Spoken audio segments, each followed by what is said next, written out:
Hey everybody, I am so sorry for this late review for Nanana's Buried Treasure because I had to take care of some things that involves academic schoolwork, Had to help out had to help out on a group project and so forth, And yeah, I had to go to a store, buy some things in order to do this project.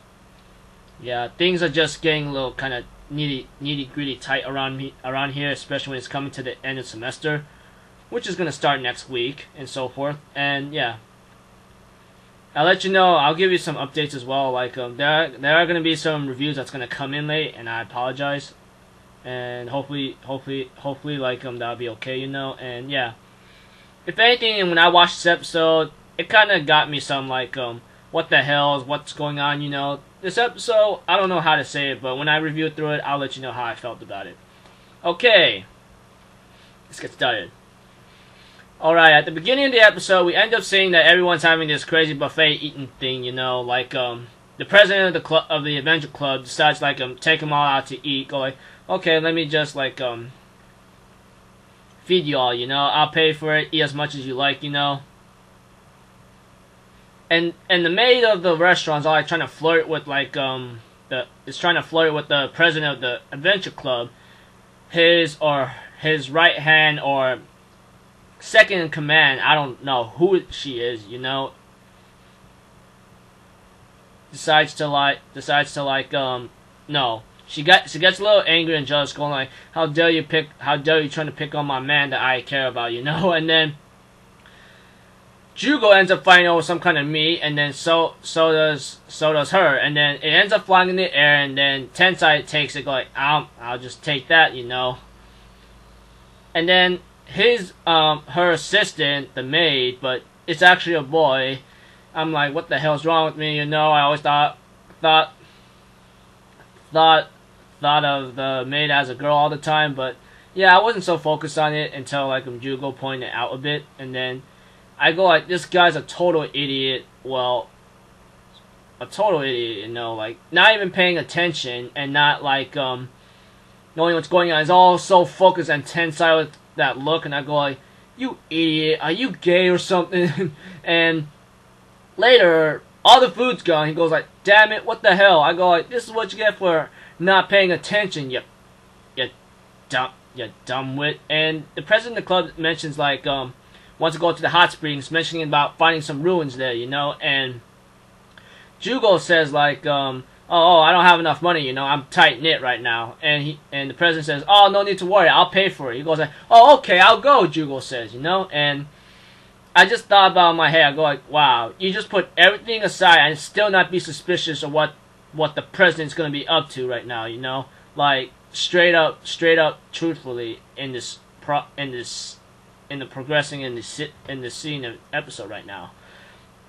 So yeah, I just go what the hell is wrong with you, And yeah, in this episode, it's what the hell is wrong with you, That's the only thing I say about Jugo ever since watching it. And then after that, watching an episode point where Jugo talks to Nanana and so forth, and later he ends up talking to a woman that he considers a big sister to the mafia or gang she's working for his dad or something, and he's all being easily seduced by her by looking at her breasts, and I go god damn it, dude, what the hell's wrong with you? Enough with the fan service, It's ticking me off right now.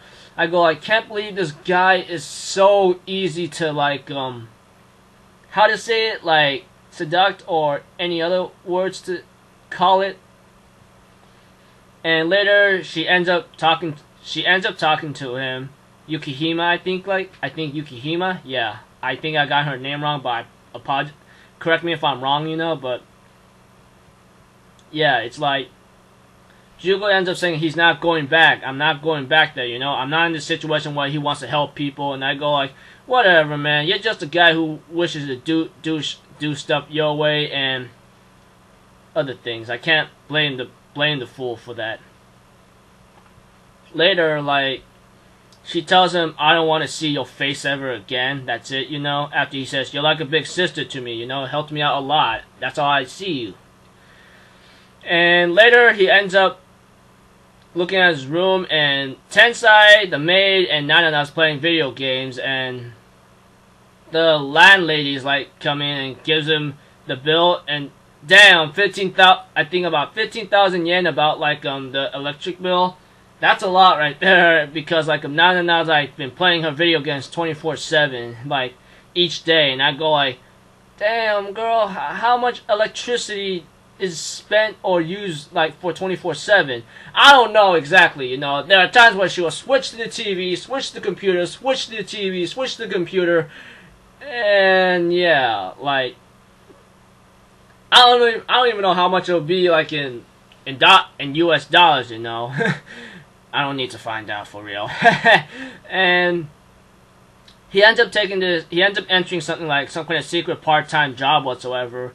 And we get to see some new characters, but I think it's like only temporary. Like he ends up meeting his assistant Shu, or just like a person named Shu that helped him out in the past, and he did look at something in the case, and he says like whatever, but he's in trouble for it. Before all that happens, Tensai was there, except in the black hair. She's black hair, and I go like, God dang it, she fooled me right there. I go like, who's the chick right there? I thought it was Tensai, but I doubted it. But she managed to fool me right there, you know. And later, like, he ends up doing the job, except it's something about like anything else to where I'm saying, and ends up going with Tetsu, leads him to a room, and then Yu-chan, some little like cute little mini girl, I don't know, looks like the devil. Sorry, I don't know why I'm saying that, but he ends up joking with her and nearly gets his neck cut by Tetsu's Japanese sword. And he goes like, okay, I'm sorry, I took my joke way too far, you know. And he ends up meeting the boss, and later ends up being fooled about some arrow like going to pierce his heart if he's a liar or something, you know. And I go like, God dang it, man, I can't believe you could fall for this kind of thing, you know. As for me, I would have just stood there and said, okay, pierce me hard, I don't mind. And, you know, he lied twice, and there's a raid. He ends up escaping thanks to Tetsu's backdoor escape route whatsoever, and he ends up coming home and says, I did not even get paid or something. I said, well, man, this is what you get for being a total, like, straight up Dumbo, for not, like, being wise of what's going on, you know. But I don't blame him, you know. I don't know what's going on with him or his cursed life, why he hates his dad and so forth. And, yeah. And, well, yeah, whatever. And it comes to parts of the end like this, where he's 3,000 yen short, and he ends up apologizing to Nanana, because like he doesn't have the money, you know. And I don't know what's gonna happen next, but that was about it. In this episode, it's just about like Hot Springs talking to his two people that he knows very well, and doing a job and did not get paid, and now he's like, oh man, I'm like effed in the ass right now, you know. And yeah, that's what this episode is about, you know.